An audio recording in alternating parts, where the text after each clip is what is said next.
Hello, folks. I am actually on my way to the airport. My birthday is tomorrow, and I am going to celebrate it. There is one conversation I wanted to have, and I thought, well, I'm driving and I've got time to have it. And this is the question that I got from Elam. A very good question. I always appreciate the comments, the questions that you guys leave, because I don't know what's on your mind unless you tell me, and I love being able to answer whatever I can for you guys beyond what is in the videos. The question was kind of a tangent to a post that I made answering another question. It's on my community tab, directing people to the chart that goes over all of this on my academia page, biblical events overlaying world history. And in that, it ties in a bunch of scriptures from the book of Luke, which we will be going through next. I had originally planned to go through Mark first, but Luke seems to be what the Lord is leading me to, and the majority of you guys responded that you wanted me to go through Luke again also. But the question was, how old was Jesus when he died? You could also ask, how old was he when he began his ministry? There is a signs community, signs in the heavens community. And within that community, you will find the years of 30 AD and or 33 AD as the probable years of Jesus dying on the cross. Neither one of those is accurate. When you take the reign of Artaxerxes, because the 70 weeks prophecy is what this is all based in. In the 20th year of Artaxerxes in the month Nisan is when the 70 weeks began in Nehemiah 2. That's when the command went forth to restore and rebuild the city. Know therefore and understand that from the going forth of the command to restore and to rebuild Jerusalem unto the Messiah the Prince shall be 7 weeks and 62 weeks. The street shall be built again and the wall even in troublous times. That's Nehemiah 2, 20th year of Artaxerxes. So these are when I would encourage people to go back to the historical record to look at the years. You will find that there are varying opinions in the non-scholarly biblical community about the years of Artaxerxes king. And I say non-scholarly because these are the people who don't really pay attention to the fact that these are 69 periods of 7 on a 360-day calendar. They try to use the Gregorian calendar and fit 483 years in. The prophecy does in no way, shape, or form state 483 years. It says 69 periods of 7. And when you extrapolate the 70th week based on the day counts given in Revelation, and you apply those same day counts to the periods of 7 in the first 69 weeks of years, you will find that it's all based on a 360-day calendar. So because we don't use that, you would then have to drill down into day counts and then extrapolate that across the number of years, and you'll come out to 476, not 483. So there's a whole bunch of miscalculation based on these prophecies, based on people trying to use information that is not given in the prophecy. There is nowhere in the prophecy that says it's a 490-year prophecy or that it's 483 years have already elapsed. It is 69 periods of 7 on a 360-day calendar. What that drills down to is a specific number of days. From point A to point B, 173,880 days. That, on our calendar, when you reapply that day count, is 476, not 483. That is entirely pertinent to the 20th year of Artaxerxes in the month Nisan. So you have to go to the historical record, and he was a Persian king, so this will be in the Persian historical record. There is a year given. So the 20th year of that is when the year that Nehemiah would have been in. When you then take your day count of 173,880 across 476 years, you come to 32 AD. There is a double check, as there always is in Luke 3. Luke 3 regarding the reign of Tiberius and the start of the ministry of John the Baptist, who was 6 months older than Jesus. So when you look at the historical record regarding the reign of Tiberius, you will find that he started his reign in a certain year. The 15th year of that would be 28 AD. I think it was 14 AD. So the 15th year of his reign is 28 AD. This is all in the chart that I linked. So 28 AD, and the John the Baptist would have begun his missionary stuff in the month Nisan, and Jesus in the month Tishri. Specifically on the Day of Atonement, that was when he began his ministry. So minus 6 months, that's when John the Baptist would have started, in the month Nisan. But all this is available. So if Jesus starts his ministry, if and since Jesus started his ministry in Tishri of 28 AD, add 3.5 years of that, you come to Nisan 32 AD. That is the double check. So the question is, how old was Jesus in 32 AD? There is a specific prophecy in Matthew 2:23. It is literally a one-liner. It's not a prophecy, it's a fulfillment of a prophecy. In Matthew 2:23, after Jesus was born, after they fled to Egypt because the angel visited, told him to get out because Herod was killing the babies 2 years and under in effort to destroy Jesus. So they fled to Egypt, and then the angel came back to them to tell them it was safe to go back. When they went back, and when they got to Nazareth, that is where Jesus began to be called the Nazarene.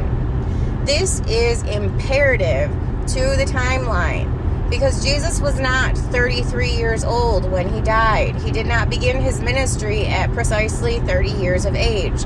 What he did is begin his ministry in the 30th year of becoming the Nazarene.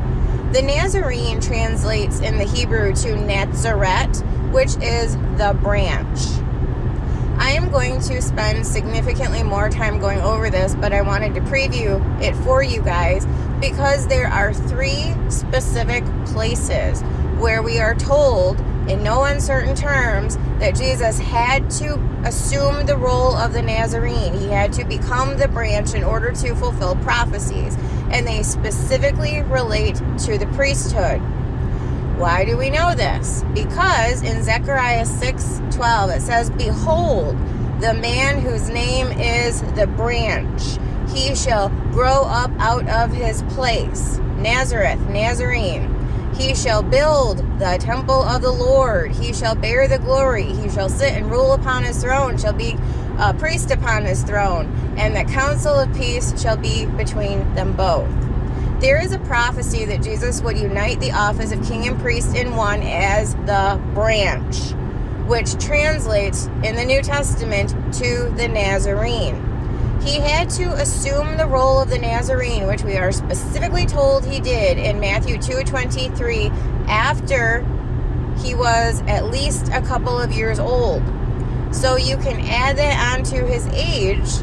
He wouldn't have been 30 or 33 30 when he assumed his ministry, or 33 when he died. He would have been at least 2 years added to that, because he lived life before he assumed the title of the Nazarene, aka the branch. And it was as the branch that he's prophesied to build the spiritual temple, as the chief cornerstone, as the uniting of the office of king and priest. So the Luke 3, where it says that when Jesus began his ministry, he was about 30 years of age. That is an Old Testament prophecy that relates to Numbers 4 and Numbers 8, where it talks about under the Old Covenant, the Levite priests, anyone who entered the priesthood as a Levite was between the ages of 30 and 50. So it's not telling you that Jesus was precisely 30 years old when he began his ministry, aka when he assumed the office of the priest to operate, to intercede on man's behalf as a priest, the royal priest from the tribe of Judah. It's not telling you that he was 30 years of age. It's telling you that he was old enough, per the Old Testament requirements to assume the office of a priest. He was not a Levite priest. He was, again, the high priest after the order of Melchizedek from the tribe of Judah. Read Hebrews 5 and 7 for more information on that. So it's not telling you his specific age at that time. It's telling you that he was eligible for the priesthood based on being old enough. That's all that's telling you. But he had to go back to Nazareth and grow up out of his place. Again, behold, the man whose name is the branch, he shall grow up out of his place. He had to become the Nazarene, aka Nazareth, aka the branch, in order to do these things. And again, that is specifically tied to prophecy fulfillment in Matthew 2:23. This is all in the chart that I have overlaying biblical events with world history, because Jesus wasn't the age that many people think that he was. He was older than that. When you also go back to the historical record, you'll find that Herod died in 4 BC. So Jesus had to have been born at least a period of time before that, because Herod had all babies under 2 years of age slain. So when you figure that Herod died in Nisan of 4 BC and Jesus was born in Tishri, and you factor in the 2 years of age, then it was more than likely he was born in 7 BC or 6 BC. I suggest 6 BC, but at that point it doesn't really matter, because he had to have been born prior to Nisan of 4 BC, which eliminates 3 BC as an option, which is where the people who wind up at his crucifixion in 30 AD come from, because they say he was 33 years old and there was some sign in the heavens on Feast of Trumpets. Jesus was not born on Feast of Trumpets. He was born in the first day of the Feast of Tabernacles, which is why it's a solemn assembly in the law, and the 8th day assembly denotes his circumcision according to the law. I talked about this very recently in a video. The law is a foreshadow of Christ. So the things that were written into the law have meaning, and they relate to the person of Christ.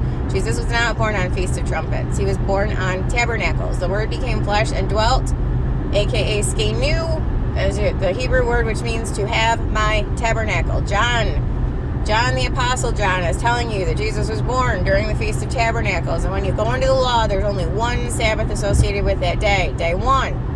And the 8th day assembly is also a solemn assembly. And that has everything to do with the fulfillment of Leviticus 12:2, forward looking to the birth of a male child and the circumcision on the 8th day. It also has to do with the Abrahamic covenant, where verily he took not on himself the nature of angels, but he took on him the seed of Abraham. The seed of Abraham was required in Genesis 15 or 17, I'm not sure, to be circumcised on the 8th day after birth. Again, that was pre-law, but it was written into the law to foreshadow Christ, who became the seed of Abraham, the prophesied seed, who would, Genesis 12:3, in thee shall all families of the earth be blessed. Also, Paul talks about this at length in Galatians 3 and also Galatians 4, that Jesus was born under the law to redeem people from the curse of the law. So, the things in the law foreshadow him. He fulfilled them at his first coming when he became what they were talking about. And part of that is becoming the branch. I will also leave you guys on this note, because like I said, when I go through Luke 3, I will talk way more about this. But there is also, so there's Zechariah 6, 12, and 13. There's also Isaiah 11, 1 through 4. There shall come out of, talking about, there shall come a rod out of Jesse, a branch shall grow out of his roots. And then it talks about Jesus and the sevenfold Spirit of God resting upon him, and the attributes of that sevenfold Spirit, which is the Holy Spirit. So, Isaiah 11:1. And then also the suffering servant chapter. It talks about him growing up out of his place. It does not specifically call him the branch, which Isaiah and Zechariah do, but it talks about him growing up out of his place.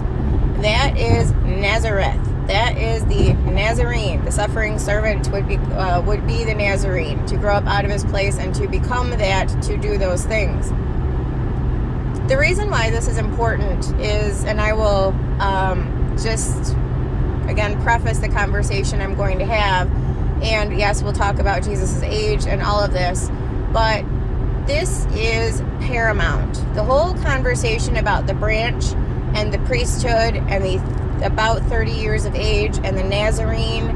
This is all super important to the letter to the church of Pergamos. I wrote about this at length.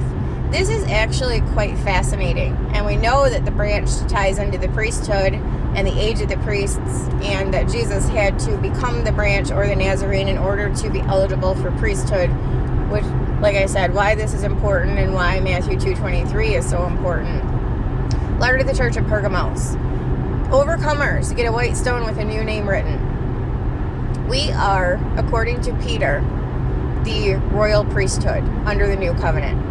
There was old covenant, which transitioned to new. The old covenant was put away, but the things that had application to the old covenant will also have application to the new in a different way. By this I mean there was a Levitical high priest from the tribe of Levi, right? Jesus is the high priest from the tribe of Judah, not Levi. There's no crossover between the old and new covenants, but if there was something related to the old covenant, it will have a counterpart in the new. There was a Levitical priesthood which served under the high priest, sons of Aaron. We are the royal priesthood, sons of God through Christ. There was an earthly temple. There is now a spiritual temple. And then obviously the law was written on tablets before. It's written on hearts now through the indwelling of the Holy Spirit. There are counterparts.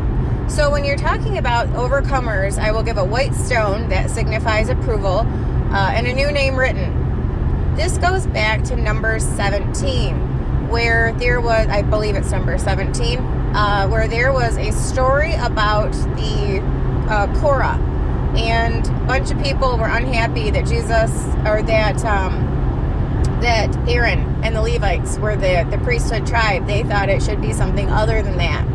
So God said, fine, bring the elders of the 12 tribes, have them write their names representing their tribes on branches, on rods, and I'm going to choose between them. So they did this, and the next morning, Aaron's rod had budded and produced almonds. This is one of the items that was in the Ark of the Covenant that they carried around. It was the tables of stone, the pot of manna, and Aaron's budded rod. Aaron's budded rod signifying that God's chosen tribe for the priesthood was Levi. So when you're talking about the man whose name is the branch, you're talking about the one who God wanted, who deemed worthy, eligible to fit the priesthood for the new covenant. Behold, the man whose name is the branch. In Revelation 19, it says he's got his own name written on himself, on his person, because that is how it began in the old covenant, with the rods with the names written on them, and God chose from among those rods who he wanted for the priesthood. It transitioned to the new covenant by God wanting Jesus for the priesthood and writing his name upon his person and calling him the branch with his name written in it. And we, as royal priests who serve the royal priest, capital royal priest, like I said, 2 Peter 2 talks about, or 1 Peter 2 talks about this. You're a chosen generation, a royal priesthood, and holy nation, a peculiar people, that you should show forth the praises of him who had called you out of darkness into his marvelous light, who in times past were not a people of God, but who are now a people of God, who had not obtained mercy, but who now have obtained mercy. 2 Peter 2, or 1 Peter 2:9. We are a royal priesthood, sons of God through Christ, who serves under the capital R, capital P royal priest, who is Christ, who is called the branch, who has his name written on himself rather than the old covenant, who they had the names written on the branch itself. Jesus is the branch, which is why the branch, the Nazarene, is entirely pertinent to the conversation about Jesus being eligible to assume the role of the priesthood, which is what the age of 30 signifies. That according to the Old Testament, again, Numbers 4, that was the age of eligibility, between 30 and 50. So it's telling you that Jesus was not only selected by God for priesthood by virtue of calling him the branch, he was old enough, per Old Covenant law, to assume the role of priest. He is our intercessor. That is the importance of talking about the timeline of Jesus, the age of Jesus, the prophecies that relate to Jesus. That is the importance of Matthew 2:23. Is not only is it telling you that Jesus, he became the person God identified to be the priest of the new covenant, the high priest of the new covenant, but he became the branch. So I'll talk more about this, but this has been on my mind since a couple people have brought up the how old was Jesus, pertinent to the timeline, the whole 70 weeks thing, and how it's not, how we can know for sure it's not 30 AD or 33 AD, because there are multiple spots in Luke specifically that tell us it's not, it's 32. You go to historical records and it will give you the years of the reigns of these people, and you just have to extrapolate the information pertaining to the first 69 weeks of years appropriately. And to do that, you do not take it out to a year count, you take it out to a day count, because it's based on 360-day years, which we do not use. When you do that, you will see that it goes from 445 BC to 32 AD, which fits perfectly with what Luke 3 tells us was the 15th year of the reign of Tiberius for the beginning of Jesus' ministry, 28 AD. So we need to disregard whatever we think these signs in the heavens were pointing to. If we are told that there was a sign or an angel or a star, it was a supernatural event. It was something that occurred at the time it needed to occur to fulfill a specific purpose. We're not going to be able to look at some star program that nobody can independently verify, because no one was there back then, to tell us that some year was right on a certain day because, hey, there was a sign in the heavens. People can infer whatever they want from that, and they usually do, and it's usually not right. Hence all of this Revelation 12 stuff that is still going on 6 years later, 5 years later, whatever. People are still not over it. It does damage. It does damage. So when we look at the years that we're given, we look at the historical record as it is given, and we don't alter it to suit our own wishes, then we'll come out a lot closer to biblical truth. And again, the Bible is its own double check system. So if it's in one spot, it will be double checked in another. If you guys want more clarity on this before I can do another video, because like I said, I'm on my way to Florida, so I will not be online to talk about this. Read the study that is linked on academia.edu, Letter to the Church of Pergamos. It explains all of this. It is central to what I will talk about when we go through Luke 3. That is a huge, huge chapter with lots of pivot points and timelines and all of that. So if you have questions in the meantime, just ask. I will try to answer them. But I wanted to at least get this out there and get you guys answers if you've had them, and or get you thinking about this. But biblical events overlaying world history, I have a chart with all of this, and in there I do have reference to the prophecy in Matthew 2:23 about the Nazarene. The more I think about this and the more I reason through this, because it's just got time for me to do that, it's all related to the branch, and the branch is central to the prophecies about Jesus becoming priest and building the temple of the Lord. So again, if you have any more questions, let me know. Otherwise, I will wish you all a wonderful day. See you later.